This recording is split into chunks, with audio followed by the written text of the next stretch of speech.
দুনিয়ার জীবনকে প্রাধান্য দেয়া যাবে না। ওয়ামা হাদিহিল হায়াতুদ দুনিয়া ইল্লা মাতাউল গুরুর, সম্পূর্ণ মরীচিকা। মরীচিকা দেখেছেন? দুনিয়ার জীবন যে কি জিনিস, যারা আল্লাহর পথে পরীক্ষার সম্মুখীন হয়েছে ওরা জানে। মানে কিচ্ছু না, মানে মুহূর্তে আল্লাহ পাক ইহকাল পরকালের ফয়সালা করে ফেলবে। আমরাও বুঝবো, এটা আমরা বুঝবো না এমন নয়। ইয়াং ছেলে রাস্তায় যাচ্ছে, বাইক নিয়ে খুব দাবরানি দিচ্ছে, আছে না?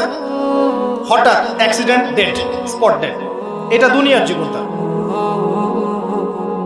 সারা জীবন দুনিয়ার পিছনে ছুটেছে, শেষ বয়সে হতাশ, কিছুই পেলাম না। পাবে না, কারণ আল্লাহর পথে না চললে শেষ বয়সে গিয়েও কিছু পাবেন না। যন্ত্রণা, হতাশা, গ্লানি ছাড়া। তখন দেখবেন আত্মহত্যা করে শেষ, ডেড। দেখবেন অনেক প্রতাপশালী বাচ্চা বড় বড় লেকচার দিচ্ছে, হঠাৎ রাস্তায় হাঁটতে হাঁটতে ডেড। সারাদিন রাত জেনা করেছে, মদ খেয়েছে, জেনা ছড়িয়েছে সমাজে, নগ্নতা, অশ্লীলতা ছড়িয়েছে, ভাইরাস, মহামারী দিয়ে শেষ। দুনিয়ার জীবন কি জীবন! চোখের সামনে অহরহ এগুলো ঘটনা দেখছি আমরা। যাচ্ছে খুব সাদা আহ্লাদ করে, বর বিয়ে করতে যাচ্ছে, কার অ্যাক্সিডেন্ট, শেষ, ডেড। কিছু সাহাবী তো এমনও ছিলেন, বদরের যুদ্ধ করতে এসেছেন, হাতের মধ্যে কিছু খেজুর আছে, খেজুর খাচ্ছেন, খোরমা খেজুর খাচ্ছেন। তখন নবী সাল্লাল্লাহু আলাইহি ওয়াসাল্লাম দাঁড়িয়ে ভাষণ দিচ্ছেন যে ওয়াসাবিকু ইলা মাগফিরাতিম মির রাব্বিকুম ওয়া জান্নাহ। ওই যে আয়াতটা আছে, তোমরা এগিয়ে চলো তোমাদের রবের ক্ষমার দিকে এবং জান্নাতের দিকে। আরদুহা কাআরদিস সামাই ওয়াল আরদ, যার প্রশস্ততা আসমান এবং জমিনের সমান। সাহাবী খেজুর খেতে খেতে খেজুরটা ফেলে দিলেন। আরেকজন সাহাবী জিজ্ঞাসা করলেন যে খেজুরটা ফেলে দিলেন কেন? তিনি বলছেন এই খেজুরগুলো খেতে অনেক সময় লেগে যাবে। নবী সাল্লাল্লাহু আলাইহি ওয়াসাল্লাম এমন কথা বলেছেন, এটা শোনার পরে আমি আর এক সেকেন্ড নষ্ট করতে যাচ্ছি না। খেজুর ফেলে দিয়ে যুদ্ধে ঝাঁপিয়ে পড়লেন, দেন শহীদ হয়ে জান্নাতে চলে গেলেন। তারাও তো মৃত্যুর স্বাদ গ্রহণ করেছেন, তাই না? সুমাইয়া রাদিয়াল্লাহু আনহা, আবু জাহেল তাকে নির্যাতন করছে, তার লজ্জাস্থানে বর্ষা ঢুকিয়ে দিয়ে, চিন্তা করতে পারেন, লজ্জাস্থানে বর্ষা নিক্ষেপ করে হত্যা করল। সুমাইয়া রাদিয়াল্লাহু আনহা দেখতে কালো বর্ণের, চেহারা সুন্দর নয়, হয়তোবা আপনার মতো সুন্দর নয়, জান্নাতে এখন হাসছে ইনশাআল্লাহ তাআলা। তার স্বামী ইয়াসের, আবু জাহেল তাকে পিটাতে মেরে ফেললো, সে মারা গেল, শহীদ হয়ে গেল। অনেক ওলামায়ে কেরামকে, ইমাম, মুস্তাহিদ, মুহাদ্দিস দেখবেন সারাটা জীবন এত মেহনত করেছেন দ্বীনের জন্য, বিয়ে শাদী করার সময় পান নাই। এমনও আছেন ইমাম এবং মুহাদ্দিস, জীবন তো তাদেরও ছিল। শুধু সাহাবী কেন, তাবেঈদের দিকে তাকান, তাবেঈন তাকান, আমাদের চার ইমামের দিকে তাকান। আবু হানিফা রাহিমাহুল্লাহ শেষ বয়সে জেলখানায়, কথিত আছে বিষ প্রয়োগে তাকে হত্যা করা হয়েছে। তার টাকার অভাব ছিল না, তিনি কিন্তু আমার মতো হতদরিদ্র ছিলেন না। আল্লাহ পাক তাকে সম্পদও দিয়েছিলেন, সমস্ত সম্পদ বিলিয়ে দিয়েছেন দ্বীনের জন্য। ইমাম শাফিঈ রাহিমাহুল্লাহ, তার দিকে তাকান। আহমদ বিন হাম্বল রাহিমাহুল্লাহ, তার দিকে তাকান। তাকে পিটানো হচ্ছে আর বাগদাদের রাস্তায় ঘোরানো হচ্ছে, কারণ সমাজের মানুষ ফতোয়া দিয়েছে একটা, তিনি ফতোয়া দিয়েছেন আরেকটা। ওই যে হিল্লা প্রথা আর ঠিকা বিবাহ নিয়ে আর কি। তিনি বলছেন ইলামু ইয়া আহলা বাগদাদ, হে বাগদাদের মানুষরা জেনে রাখো যে আমি কশ্চিনকালেও এই প্রথাকে জায়েজ করলাম না। তোমরা চিনে রাখো যে আমার নাম আহমদ। জীবন তাদেরও ছিল। ইমাম মালিক রাহিমাহুল্লাহ, তাকে এত মার দেয়া হয়েছিল, হাত বাঁধতে পারতেন না নামাজের মধ্যে, নামাজে হাত বাঁধতে পারতেন না। সাহাবীদের থেকে নেন, তাবেঈ থেকে নেন, তাবেঈ থেকে নেন, মুস্তাহিদ ইমাম থেকে নেন, দুনিয়ার জীবন তারাও কিন্তু ভোগ করেছেন, আর আমরাও ভোগ করছি। আমাদের ভোগের সিস্টেমটা দেখেন, তাদের ভোগের সিস্টেমটা দেখেন। আমরা বাঁচছি দুনিয়ার জন্য, তারা বেঁচেছে পরকালের জন্য। আমরা দুনিয়ায় বাঁচছি দুনিয়ার জন্য, দুনিয়ার একটা চাকরি, একটা ব্যবসা, একটা পরিবার, একটা স্ট্যাটাস, বাড়ি গাড়ি, টাকা কড়ি, সম্পত্তি, এগুলোর জন্যে। কিন্তু তারা বেঁচেছেন আল্লাহর জন্য, পরকালের জন্য। যে ব্যক্তি দুনিয়ার জন্য দুনিয়া করে, আল্লাহ পাক তাকে ইহকাল পরকাল দুটোই নষ্ট করে দিবেন। যে ব্যক্তি পরকালের জন্য দুনিয়া করবে, আল্লাহ পাক তার দুনিয়া গুছিয়ে দিবেন, আখিরাতও গুছিয়ে দিবেন ইনশাআল্লাহ। প্রথম কথা হচ্ছে এই যে দুনিয়ার জীবনকে প্রাধান্য দেওয়া যাবে না। দুনিয়ার জীবনের প্রতিটা কাজ আপনি একটা উদ্দেশ্যেই করবেন, সেটা হচ্ছে আল্লাহ সন্তুষ্ট। বিয়ে শাদী করেছি কেন? আল্লাহর জন্যে। পরিবার গঠন করেছি কেন? আল্লাহর জন্যে। সন্তান নিয়েছি কেন? আল্লাহর জন্যে। দিন শিখেছি কেন? এলেম শিখেছি কেন? আল্লাহর জন্যে। চাকরি কেন করি? আল্লাহর জন্যে। প্রতিটা কাজ ইবাদত হবে যদি আপনি মুহাম্মদ সাল্লাল্লাহু আলাইহি ওয়াসাল্লামের তরিকা মেনে চলেন। ওয়া মা খালাকতুল জিন্না ওয়াল ইনসা ইল্লা লিয়াবুদুন, শুধুমাত্র ইবাদত করার জন্যই আল্লাহ পাক জিন এবং মানুষ জাতিকে সৃষ্টি করেছেন। আপনাকে আল্লাহ পাক এই হায়াতটা দিয়েছেন। এখন বাকি সময়টা চিন্তা করেন, আগামী 30-40 বছর কিভাবে কাটাতে চান? দুনিয়ার জন্য বাঁচবেন না আল্লাহর জন্য বাঁচবেন? যদি আল্লাহর জন্য বাঁচতে চান, সর্বশেষ হেদায়েত আল কোরআন এবং সর্বশেষ নবী মুহাম্মদ সাল্লাল্লাহু আলাইহি ওয়াসাল্লাম, এর বাইরে কিচ্ছু নাই ভাই। সারা দুনিয়ার মানুষ মিলে যদি বলে যে কোরআন সুন্নাহর মধ্যে আছে সুদ হারাম, কিন্তু সুদ হালাল, হালাল হালাল, কোশ্চিনকালে হালাল হবে না। সারা দুনিয়ার মানুষ একটা মাঠে যদি এসে বলে সুদ হালাল, সুদ ভালো, কোশ্চিনকালে হালাল হয়ে যাবে না, হারামই থেকে যাবে। সারা দুনিয়ার মানুষ যদি বলে পর্দা করার দরকার নাই, এটা সেকেলে সেকেলে সেকেলে, এটা সেকেলে হয়ে যাবে না, এটা ফরজ থেকে যাবে। কিচ্ছু নাই কোরআন সুন্নাহর বাইরে, কিচ্ছু নাই। যা আছে দেখছেন বোগাস, যার কোনো ভিত্তি নাই, মানুষের মন গড়া প্রবৃত্তির অনুসরণ। এখন আপনি যখন কোরআন এবং সুন্নাহর কাছে আসতে চাইবেন, তখন কিন্তু আপনি চতুর্দিক থেকে বাধা পাবেন। এই পথ চলাটা এত সহজ হবে না। হ্যাঁ, কাদের জন্য সহজ হবে? যারা প্রোটেস্ট্যান্ট মুসলিম হবে। কি মুসলিম? প্রোটেস্ট্যান্ট মুসলিম। এটা কেমন? মানে ওটাও ঠিক এটাও ঠিক, সুদ খেলেও হয় না খেলেও হয়, পর্দা করলেও হয় না করলেও হয়, নামাজ পড়লেও হয়, মাঝে মাঝে ছাড়লেও হয়, যাকাত দিলেও হয় না দিলেও হয়। মডারেট প্রোটেস্ট্যান্ট মানে কোরআন সুন্নাহ যা আছে এগুলো খুব কঠিন মনে হয়, এটা মৌলবাদী মৌলবাদী মনে হয়, এগুলো মানলে তো এই যুগে চলা যায় না, এগুলো ওই যুগের জন্যে, এরকম ভার্সনে যারা চিন্তা করবে তাদেরকে কষ্ট পেতে হবে না। তারা দেখবেন কষ্ট না করেই দুনিয়ার জীবন কাটিয়ে দিচ্ছে, ওদের কোনো বাধা বিপত্তি আসবে না। আপনি যখন কোরআন সুন্নাহকে আঁকড়ে থাকবেন, কেমন করে আঁকড়ে থাকবেন? মারির দাঁত দিয়ে কামড়ে থাকবেন, নবীজি বলেছেন। মারির দাঁত দিয়ে কামড়াতে বলেছেন, সামনের দাঁত দিয়ে কামড়ালে ছটকে যাবে, টান দিলে ছিঁড়ে যাবে। মারির দাঁতে কামড় দিলে, টান দিলে সহজে ছিঁড়বে না। এভাবে থাকলে আপনার বাধা আসবে। এখন আপনার সামনে দেখবেন আপনি কিছু ফিতনা এবং কিছু সলিউশন। আপনি নিয়াত করেছেন যে আপনার যে গুনাহগুলো হয়েছে এগুলো থেকে আপনি তওবা করবেন ইনশাআল্লাহ। আগামী দিনগুলো আপনি কোরআন এবং সুন্নাহ অনুসারে চলবেন। এই কথার সাথে একমত আছেন তো? এখন চলতে গিয়ে দেখবেন যে আপনি কিছু স্পষ্ট বিষয় দেখতে পারবেন যেগুলোর সাথে আসলে কোরআন সুন্নাহর খুব একটা মিল পাওয়া যাবে না। আপনি দেখবেন স্পষ্ট শিরক করছে মুসলিমরা, আপনি দেখবেন স্পষ্ট বেদাত করছে, আপনি দেখবেন হারাম খাচ্ছে। মুসলিম যুবকরা মাদক, পর্নোগ্রাফি, জেনা, ফ্রি মিক্সিং, আপনার জুয়া, ক্যাসিনো, এই যে আপনার টিকটক প্রজন্ম, এগুলো নিয়ে ব্যস্ত আছে। আপনি স্পষ্ট দেখবেন মেয়েরা বেহায়ের মতো ঘুরে বেড়াচ্ছে। আপনি স্পষ্ট দেখবেন যে আপনি হালালে থাকলে চাকরি পাচ্ছেন না। আপনি স্পষ্ট দেখবেন পরিবারের লোকজন কথা শোনে না। আপনি এমনও দেখবেন ওলামায়ে কেরামের মাঝে ঐক্য নাই, এমন দেখবেন। আপনি এমনও দেখবেন যে মানুষ দিনকে দুনিয়ার বিনিময়ে বিক্রি করে দিচ্ছে। আর এমন দেখবেন যারা আপনার উপরে আছে তারা দিন সম্পর্কে তেমন কোনো জ্ঞান রাখে না। এমন জটিল পরিস্থিতিতে আপনি কি করবেন তখন? এরপরে আপনি যখন বিশ্বের দিকে তাকাবেন, তখন দেখবেন বিশ্বের সমস্ত পরাশক্তিরা ঐক্যবদ্ধ ইসলামের বিরুদ্ধে। বিশ্বের সমস্ত বড় বড় পরাশক্তিরা ঐক্যবদ্ধ ইসলামের বিরুদ্ধে। দেখবেন আপনি ইসলামের কোনো খিলাফা নাই, দেখবেন কোনো ইমাম নাই, কোনো আমির নাই, কোনো জামাআ নাই। দেখবেন আপনি সেই রকম সলফে সালেহিনদের যুগের মতো শৌর্যবীর্য, ব্যক্তিত্ব, গায়রাত কিছু নেই।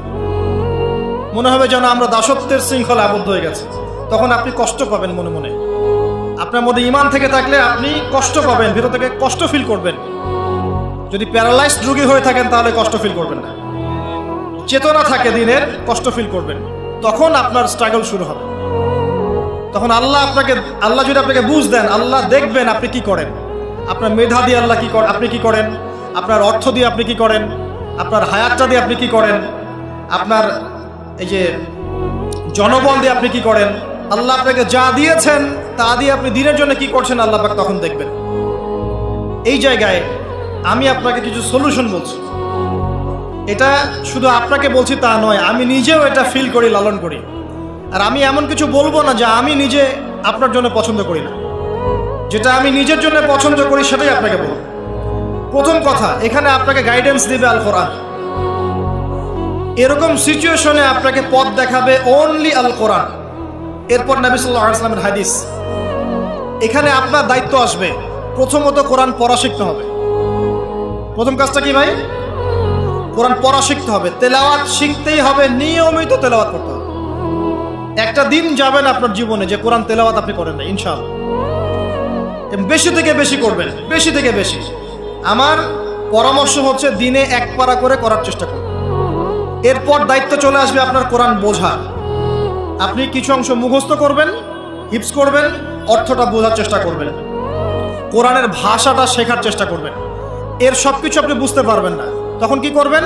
আলেম ওলামার কাছে যাবেন, তাদের সোহবতে গিয়ে পড়ে থাকবেন। যে বিষয়টা বুঝতে পারছেন না জিজ্ঞাসা করে জেনে নেবেন। ফাসআলু আহলা যিকরি ইন কুনতুম লা তা'লামুন।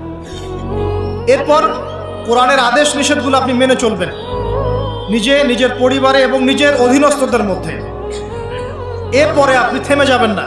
কোরআনের দাওয়াত আপনি যতটুকু জানেন এটা মানুষের কাছে প্রচার করবেন।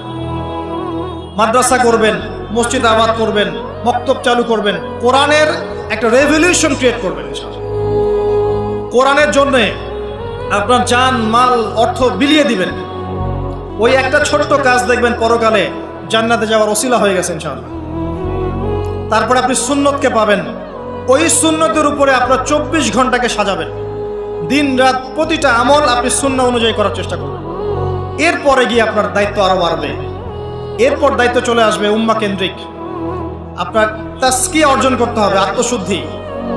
আত্মশুদ্ধি অর্জন করতে হলে সবসময় পরকালের ফিকির করতে হয়, মৌতের স্মরণ করতে হয়, বেশি বেশি কোরআন তেলাওয়াত করতে হয়, এতিমের মাথায় হাত বোলাতে হয়, আপনার সাদাকা বেশি বেশি করতে হয়, মাঝে মাঝে রোজা রাখতে হয়। এগুলো করতে থাকলে আল্লাহর জিকির বেশি বেশি করতে হয়, আল্লাহর ধ্যান করতে হয়, আল্লাহকে ডাকতে হয়, দোয়া করতে হয়, আত্মশুদ্ধি অর্জন হবে। একই সাথে আপনার অন্তর থেকে হিংসা, বিদ্বেষ, এই যে গীবত, রিয়া, অহংকার, সমালোচনার সংস্কৃতি দূর করতে হবে। মনের মধ্যে অহংকার, হিংসা, বিদ্বেষ থাকলে আল্লাহর নূর পাওয়া যাবে না, তখন তাজকিয়া অর্জন হবে না। আল্লাহর নূর না আসলে আপনি খিজির হতে পারবেন না, যে অনেক দূর পর্যন্ত দেখতে পারে। সূরা কাহফের মধ্যে ঘটনা পাবেন। আর এই শেষ জামানায় টিকতে হলে আপনাকে খিজির হতে হবে, দূর পর্যন্ত দেখতে হবে। শোনেন, দূর পর্যন্ত দেখতে না পারলে বর্তমানকে মনে হবে ভবিষ্যৎ। এখন যে ফিতনাময় পরিবেশে বসে আছে এটা বর্তমান, এটা ভবিষ্যৎ নয়। একটা কথা বলেছিলাম বেশ কয়েক বছর আগে যে আপনার এমন একটা সময় আসতে যাচ্ছে যখন ক্যাশলেস সোসাইটি থাকবে, মানে কাগজের টাকাটাও থাকবে না। অনেক দিন আগের কথা। তখন কিছু মানুষ আমাকে বলেছিল, পরামর্শ দিয়েছিল এবং শুভাকাঙ্ক্ষী আর কি আমার। আর দিন দিন আমার শুভাকাঙ্ক্ষী বাড়ছেই আলহামদুলিল্লাহ, যে ভবিষ্যৎ বক্তা, তুমি হচ্ছে ভবিষ্যৎ বক্তা। তা আমি বলেছিলাম যে আমি যেটা বলেছি এটা ভবিষ্যৎ না, এটা বর্তমান। বর্তমান সম্পর্কে আপনার খবর নাই বলে বর্তমানকে আপনার ভবিষ্যৎ মনে হচ্ছে। এখন যা দেখছেন এগুলো বর্তমান, এগুলো ভবিষ্যৎ না। খুব অল্প সময়ের মধ্যে এই পরিস্থিতিগুলো দেখবেন পরিবর্তন হয়ে গেছে। আসেন, যখন ব্যক্তিকেন্দ্রিক কাজ শেষ হয়ে যাবে তখন আপনাকে উম্মাহ কেন্দ্রিক চিন্তা করতে হবে। তাজকিয়া অর্জন করে ওলামায়ে কেরামের মাঝে ঐক্যের চেষ্টা করতে হবে। ঐক্যটা হবে মন থেকে। মন থেকে সবাইকে ভাই মনে করলে পরে ঐক্য হবে। যদি মন থেকে সবাইকে নিজের ভাই মনে করতে না পারি, মুসলিম ভাই মনে করতে না পারি, ঐক্য হবে না। যদি আমি মনে করি আমি জান্নাতের ডিলার, তোমার লিজ লাগলে আসো নিয়ে যাও, ঐক্য কখনো হবে না। অনলাইনে যাবেন দেখবেন সারা দিন কাদা ছড়াছড়ি। আর এমন এমন বিষয়গুলোকে নিয়ে আমরা কাদা ছড়াছড়ি করছি যেগুলো নিয়ে কথা না বললেও পরকালে কিছু যায় আসবে না ইনশাআল্লাহ। এমন এমন ইস্যু নিয়ে আমরা কাদা ছড়াছড়ি করি যেগুলো নিয়ে কথা না বললেও আমার জান্নাত জাহান্নামের ফয়সালা হবে না ইনশাআল্লাহ। এগুলো ওই বিষয় নয়, মৌলিক বিষয় নয়। আর আমরা যখন এগুলো নিয়ে ব্যস্ত থাকি ইসলামের শত্রুরা দেখবেন ইসলামকে দমন করার আরো 10 ধাপ এগিয়ে যায়। আমরা ইন্টেলেকচুয়াল হতে পারছি না, ঐক্যের চেষ্টা করতে হবে, যার যার জায়গা থেকে করতে হবে, এবং মিসাল দৃষ্টান্ত নিজেকে স্থাপন করতে হবে যে নিজে যখন সবার সাথে মিশবো তখন দেখবেন মানুষ রিসিভ করে নিবে যে হ্যাঁ উনি সবখানেই আসছে, উনি সাম্প্রদায়িক চিন্তা করছে না। বিষয়গুলো হচ্ছে উম্মাহ কেন্দ্রিক চিন্তা করতে হলে ঐক্যের বিকল্প নাই। আর এই রেসপন্সিবিলিটি আমার মতো দায়ীদের নয়, মূলত এই রেসপন্সিবিলিটিটা হচ্ছে মূলত ওলামায়ে কেরামের। তারা যখন একত্রিত হবেন, ঐক্যবদ্ধ হবেন, তাদের মধ্য থেকে দেখবেন একজন আমির বের হয়ে গেছে, এবং তিনি যখন নেতৃত্ব দিবেন তখন জনগণ তার পিছনে তাকে ফলো করবে। ধর্মতাত্ত্বিক নেতৃত্বের কথা বলছি আমি। ধর্মতাত্ত্বিক নেতৃত্ব কি পলিটিশিয়ান দিতে পারবে? কারণ পলিটিশিয়ানদের কাছে কি ধর্মের সব জ্ঞান থাকে? স্বাভাবিক থাকবে না, কারণ তারা পড়াশোনা করেননি এইভাবে, তাদের কাছে পলিটিক্সের জ্ঞান আছে। আপনি যখন ধর্মতাত্ত্বিক ঐক্যের কথা বলছি তখন ধার্মিকদেরকেই তো দায়িত্ব নিতে হবে, এবং ধার্মিকদের মধ্যে যারা স্কলার, বিজ্ঞ বরেণ্য ওলামায়ে কেরাম, তাদের মধ্যে ঐক্য প্রথম দরকার। অনুসারীদের মধ্যে ঐক্য দিয়ে লাভ নাই। প্রথমে ঐক্য লাগবে আগে বড় বড় লেভেলে, তারপরে দেখবেন জনগণ ঠিকই আলেমকে মেনে নিয়েছে, তখন আপনি দেখবেন একটা ভালো শক্তি আপনি অর্জন করতে পারছেন। আদারওয়াইজ যখন আপনি বিক্ষিপ্ত বিচ্ছিন্ন, কেউই আমাদেরকে মূল্যায়ন করেন, যতই স্লোগান দেন, শোডাউন করেন, আইওয়াশ করেন, আদতে কিন্তু কেউ মূল্যায়ন করছে না আমাদের। আর আল্লাহ রাব্বুল আলামিন কোরআনে বলেছেন, এখন এই আয়াত কোথায় আছে আল্লাহ ভালো জানেন, এই আয়াতের বাস্তবতা কোথায় সেটা আল্লাহ ভালো জানেন। ওয়া'তাসিমু বিহাবলিল্লাহি জামিআ ওয়ালা তাফাররাকু, এই আয়াতটা কোরআনের মধ্যে আছে, এই আয়াতটা কোরআনের মধ্যে আছে, আল্লাহ পাকের কিতাবের মধ্যে এই আয়াতটা আছে, ওয়া'তাসিমু বিহাবলিল্লাহি জামিআ, তোমরা আল্লাহর রজ্জুকে শক্ত করে ধরো ঐক্যবদ্ধভাবে। আচ্ছা, এটার উপরে আমল না করে আমরা যদি এড়িয়ে যাই, এটা কোরআনের অবমাননা হয় না? এটা কোরআনের অবমাননা হয় না? যখন কোরআনে স্পষ্ট বলা হচ্ছে তোমরা সুদ খেও না, তারপরেও খাচ্ছি, অবমাননা হয় না? আল্লাহ বলছেন জেনার ধার কাছেও যেও না, তারপরেও করছি, তখন অবমাননা হয় না? আমরা মানে আবেগ প্রদর্শন করার চাইতে বিবেকবান হয়ে কাজগুলো করলে বেশি ভালো হবে। কোরআনের সম্মান সর্বোচ্চ শিখরে তখনই পৌঁছাবে যখন এর আদেশ নিষেধের উপর আমল করা হবে, এবং আমরা আমল করে দেখাতে পারবো, এবং ইনশাআল্লাহ আমরা পারবো। যদি কেউ পারে পৃথিবীতে, শুধু মুসলিমরাই পারবে ইনশাআল্লাহ। এবং মুসলিমদের মধ্যে যারা পারবে না, আল্লাহ পাক ওদেরকে সরিয়ে দিবেন, নতুন প্রজন্ম আল্লাহ পাক নিয়ে আসবেন ইনশাআল্লাহ। যুব সমাজ পারবেই, পরবর্তী তরুণ প্রজন্ম এবং আগামী ছোটদের প্রজন্মরা পারবেই ইনশাআল্লাহ। যদি কেউ পারে, এরাই পারবে ইনশাআল্লাহ। ইনশাআল্লাহ দেখবেন আমাদের মতো মানুষদেরকে দিয়ে যদি কাজ না হয়, আল্লাহ পাক আমাদেরকে সরিয়ে দিবেন, দিয়ে এমন এমন মানুষ আল্লাহ পাক তৈরি করবেন যারা এই চেয়ারগুলোতে বসবে, বসে কোরআন সুন্নাহকে হাতে নিয়ে বিশ্বকে নেতৃত্ব দেবে ইনশাআল্লাহ। আসবে এক সময়, অপেক্ষা করতে থাকেন, কারণ আমরা আখিরুজ্জামানের হাদিসগুলো সম্পর্কে জানি। একটা সময় চলছে মুসলিমদের ডমিনেশনের সময়, এরপর একটা সময় আসবে যখন মুসলিমরাই এই বিশ্বকে নেতৃত্ব দেবে ইনশাআল্লাহ। ইসলামই হবে এই বিশ্বের একমাত্র সুপার পাওয়ার। আল্লাহ রাব্বুল আলামিন ওই জেরুজালেম থেকেই আরও একবার কিয়ামতের আগে পুরো বিশ্বে ইসলামী খেলাফা বাস্তবায়ন করবেন ইনশাআল্লাহ। এখানে প্র্যাকটিক্যালি আপনার আমার কিছু কাজ আছে, ইলম অর্জন করা আমাদের কাজ। আমাদের এত বড় বড় কাজ নাই, আমাদের যতটুকু সামর্থ্য এতটুকু কাজ আছে। আমাদের কাজ আগে ইলম অর্জন করা, আমাদের কাজ জানা অনুযায়ী আমল করা, উলামায়ে কেরামের সাথে সম্পর্ক রাখা, মাদ্রাসার সাথে সম্পর্ক রাখা, জ্ঞানের চর্চা করা, হালাকাগুলো বাড়ানো, ইমানের চর্চা করা। আমাদের কাজ পরিবারগুলোকে সংশোধন করা। যদি কথা না শোনে ছেড়ে দেন, একক পরিবার গঠন করেন। বুঝাতে বুঝাতে যদি দেখেন যে আপনার পরিবার লুতের স্ত্রীর মতো হয়ে গেছে, বা নূহ আলাইহিস সালামের স্ত্রীর মতো হয়ে গেছে, তার ছেলের মতো কথা শোনে না, ছেড়ে দেন, আপনি আলাদা থাকেন। তাও ইমানের সাথে আপোষ করেন না। আসহাবুল কাহফ সমাজ, পরিবার সব ছেড়ে দিয়ে চলে গেছে, চলে যায় না, সব ছেড়ে দিয়ে চলে গেছে। যখন কেউ কথা শোনে না, একাই থাকতে হয় আল্লাহর রজ্জুকে ধরে। আল্লাহ পাক ইব্রাহিম আলাইহিস সালামকে বলেছেন তুমি একাই একটা উম্মাহ, ইব্রাহিম তুমি একাই একটা উম্মাহ। তো আমাদের কিছু কাজ আছে ভাই, ইমানের চর্চা করা, ইলম অর্জন করা, ওলামায়ে কেরামের সোহবতে যাওয়া, তাজকিয়া, আত্মশুদ্ধি অর্জন করা, অন্তরে আল্লাহর নূর পাওয়ার চেষ্টা করা, বেশি থেকে বেশি ইবাদত করতে থাকা, সময়কে মূল্যায়ন করা, জীবনটা গুছিয়ে নেওয়া। কারণ আমি এখানে থাকতে আসিনি, আপনি এখানে থাকতে আসেনি। আজকে থেকে 50 বছর পরে, 100 বছর পরে এখানকার একটা মানুষও বেঁচে থাকবে না। এখানে আমরা বসে আছি যারা, কেউ থাকবে না, এই বিশ্বের কোনো নেতা থাকবে না। আজকে থেকে 100 বছর পরে এই ন্যাটো, জাতিসংঘ, হাবিজাবি কিচ্ছু থাকবে না। আপনি বিশ্বের যত পরাশক্তি দেখছেন এগুলো কিচ্ছু থাকবে না ইনশাআল্লাহ। এই পৃথিবীর যে মানুষগুলো এখন বেঁচে আছে 100 বছর পর কেউ থাকবে না। এখন মনে হচ্ছে এরাই সব, এগুলো সব না। 100 বছর, জাস্ট 100 বছর। আরে কিয়ামতের মাঠই তো হবে 50,000 বছর। কিয়ামতের মাঠ কত বছর? এই তুলনায় 100 বছর কিছু সময়? আল্লাহর কাছে 100 বছর কোনো সময় না। 100 বছর পর কিচ্ছু থাকবে না, কোনো আমি আপনি কেউ না, আপনি কেউ থাকবো না। তো এই দুনিয়ার জীবনটাকে মূল্যায়ন করেন, গুছিয়ে নেন। আপনি জীবনের প্ল্যান করেন, আগামী 5 বছর আপনি কি করতে চাচ্ছেন, কতটুকু পড়তে চান, কি সনদ অর্জন করতে চান, কোন কোন বই আপনার পড়া হয়নি। আগামী 5 বছরের মধ্যে আপনার একটা ভালো জব দরকার, কি জব করবেন আপনি, যেটা করলে আপনি হালাল খেতে পারবেন। কত বছর আপনি বিয়ে করতে যাচ্ছেন এবং বিয়ের পর আপনি কিভাবে সন্তান প্রতিপালন করবেন। যখন আপনার বয়স 50 হবে তখন আপনার ছেলের বয়স কত হতে পারে, প্ল্যান করতে হয় জীবন সম্পর্কে। এবং আমি সেভ করব সম্পত্তি ভবিষ্যতের জন্য, কিসে সেভ করব।